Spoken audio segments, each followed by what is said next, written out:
چھوٹا ہے، مرد ہے، عورت ہے، پڑھا لکھا ہے، ان پڑھ ہے، اسے 3 قیمتی چیزوں سے نوازا ہے۔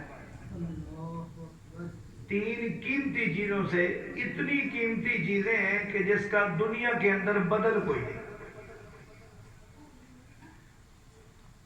مال جس کے پاس ہے بڑا قیمتی ہے، وقت جس کے پاس ہے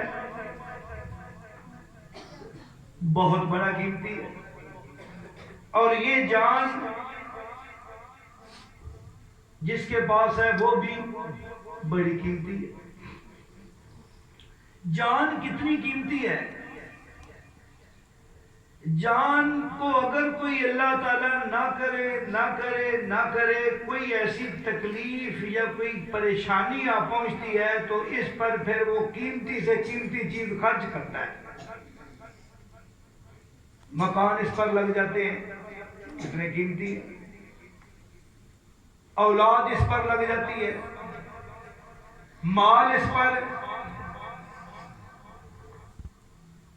تو یہ اتنی قیمتی چیز ہے کہ جس کا دنیا کے اندر بدل کوئی نہیں، اس لیے دنیا کی ہر بڑی سے بڑی چیز اس خون خاتے میں ڈالی جاتی ہے۔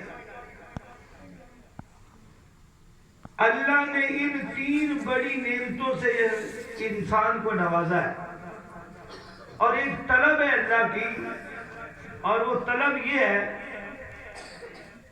کہ مما رزقناہم ينفقون، ہم نے جو کچھ تجھے دیا ہے اس کو میری راہ کے اندر،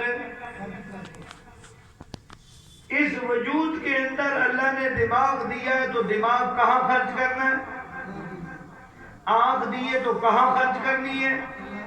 زبان دیے تو کہاں خرچ کرنی ہے؟ دل و دماغ عطا کیا تو کہاں خرچ کرنا ہے؟ پاؤں دیے تو کہاں لگانے ہیں؟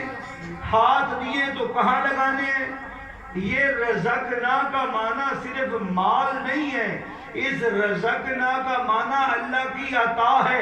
اللہ کی عطا میں انسان کا وجود آتا ہے، اللہ کی عطا میں انسان کو دیا ہوا وقت آتا ہے، انسان اللہ کی عطا میں